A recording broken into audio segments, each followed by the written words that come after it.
Baiklah murid-murid, Assalamualaikum warahmatullahi ta'ala wabarakatuh dan selamat petang. Bertemu lagi bersama dengan Cikgu Nizam untuk kelas Bahasa Melayu tahun 1. Tajuk kita pada hari ini adalah ayat tunggal. Mari kita lihat objektif pembelajaran kita. Objektif pembelajaran kita pada hari ini adalah Cikgu Nizam akan membimbing murid mengenal dan memahami apa itu ayat tunggal. Apa itu ayat tunggal? Ayat tunggal adalah ayat yang mengandungi satu subjek dan satu predikat. Contohnya, seperti yang ditunjukkan dekat bawah ni. Dekat sini ada satu ayat. Okay, dan di dalam ayat ini mempunyai satu subjek dan juga satu predikat. Azli makan nasi. Baiklah. Ingat, ayat tunggal adalah ayat yang mengandungi cuma satu subjek dan juga satu predikat. Okey, ini adalah contoh-contoh ayat tunggal yang cikgu bina berdasarkan gambar. Contoh yang pertama, kucing itu comel. Baiklah, jadi subjek di sini adalah kucing itu dan predikatnya pula adalah comel. Kemudian kita lihat pula contoh ayat tunggal yang kedua berdasarkan gambar. Kita lihat gambar ini adalah gambar sebuah rumah yang besar. Jadi ayatnya adalah rumah Amir sangat besar. Jadi subjek di sini adalah rumah Amir dan predikat adalah sangat besar. Kita lihat pula gambar yang seterusnya. Kita lihat ada seorang budak lelaki sedang membaca buku. Jadi ayat yang cikgu bina berdasarkan gambar adalah adik sedang membaca buku. Subjek di sini adalah adik sedang dan predikatnya adalah membaca buku.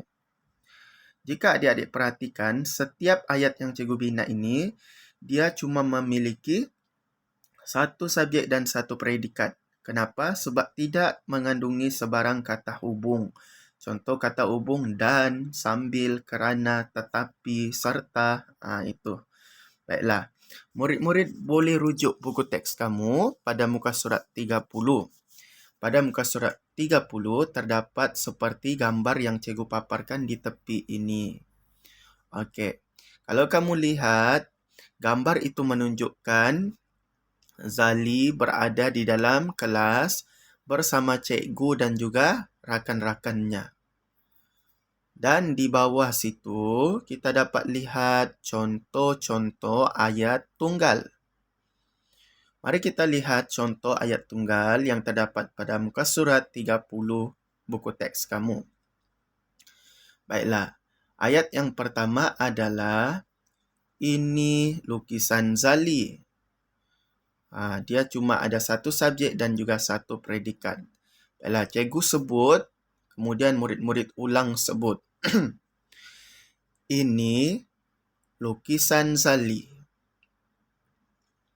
Lukisan Zali cantik. Zali melukis gambar kucing. Kucing itu di bawah pokok. Cikgu Zaidi memuji lukisan Zali. Baiklah, jadi itu adalah contoh-contoh ayat tunggal. Bagaimana lagi cara untuk kita mengenal pasti ayat tunggal adalah pada ayat tersebut tidak mengandungi sebarang kata hubung dan dia cuma memiliki satu subjek dan juga satu predikat. Baiklah. Jadi tugasan yang murid-murid perlu lakukan pada hari ini adalah buka pada muka surat 30 buku teks kamu. Kemudian jawab pula. Salin jadual ayat tunggal di tepi sini.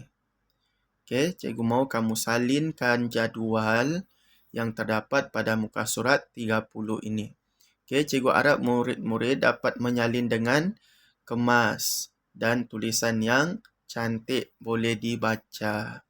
Baiklah, itu sahaja untuk kelas untuk video penerangan pada hari ini. Saya harap murid-murid jelas.